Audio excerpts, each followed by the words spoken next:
Salve todas e todas do meu canal, sejam todos muito bem-vindos. No vídeo de hoje eu quero falar um pouquinho sobre o trovadorismo. O conteúdo desse vídeo vem de uma pesquisa para um trabalho de portfólio do curso de História da Faculdade Uninter. E eu espero que vocês gostem desse vídeo, espero que vocês apreciem. A trova, gente, é um conjunto de 4 versos, tá? Geralmente chamado de quadra também, ou quarteto. Cada verso ou linha poética tem 7 sílabas poéticas, com rimas alternadas. É com base nesse tipo de produção que nasce esse movimento do trovadorismo. A gente está falando do século XI, tá? No sul da França, mais precisamente na Provença.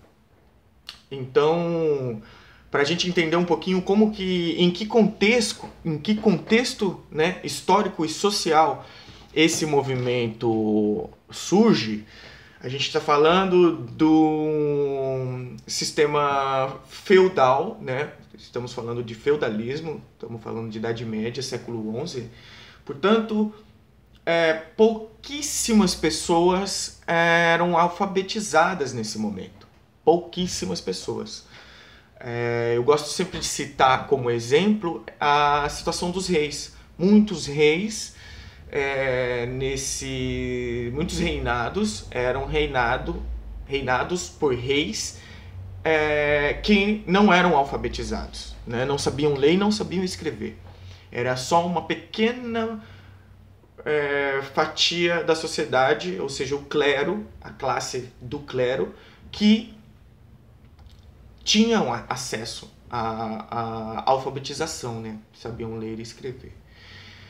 Por que é importante a gente entender isso? Porque as trovas, né, não eram somente declaradas, elas vinham acompanhadas de instrumentos musicais, portanto eram canções. Então os trovadores levavam suas canções para outros povoados, outros reinados. Geralmente os temas eram temas políticos, temas sociais, acontecimentos que ocorriam nos reinados e nos povoados por onde eles passavam. Mas fundamentalmente essas canções, né, elas tinham, né, vamos dizer assim, nesse movimento que nasce o que nós vamos chamar de amor cortês, né? A gente pode entender facilmente o amor cortês como aquele amor cavalheiresco, aquele amor dos livros, aquele amor dos filmes da Idade Média que a gente vê, onde o cavaleiro ama, né, a sua amada, ele vive para que em prol da sua amada, né? Muitas vezes um amor que não é nem correspondido, né? Nem sempre também somente o cavaleiro, às vezes os serviçais, os escravos amavam as esposas dos nobres, por exemplo. Às vezes eram até correspondidos, mas não tinham contato com a donzela, né? Então é esse amor também, esse amor sofrido, o amor cortês, tá?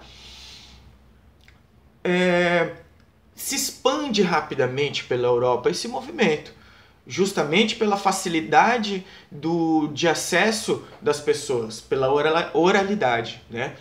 Então, ele chega também na língua portuguesa, ainda em forma de galego-português, na corte de Afonso X, né, do século XIII, que Afonso X tinha uma corte muito criativa, né? E muitas canções, muitas trovas surgiram desse momento, dessa corte de Afonso X,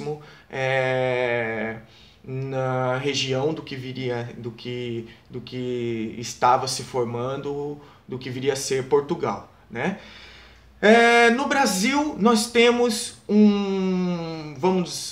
podemos dizer assim, chamar o berço da trova no Brasil, a cidade de Nova Friburgo, no Rio de Janeiro.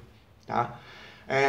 Na metade do século XX, Luiz Otávio, um poeta de Nova Friburgo, ele organizava muitos reuniões, né, para que ele pudesse apresentar e também reunir outros poetas, para que eles pudessem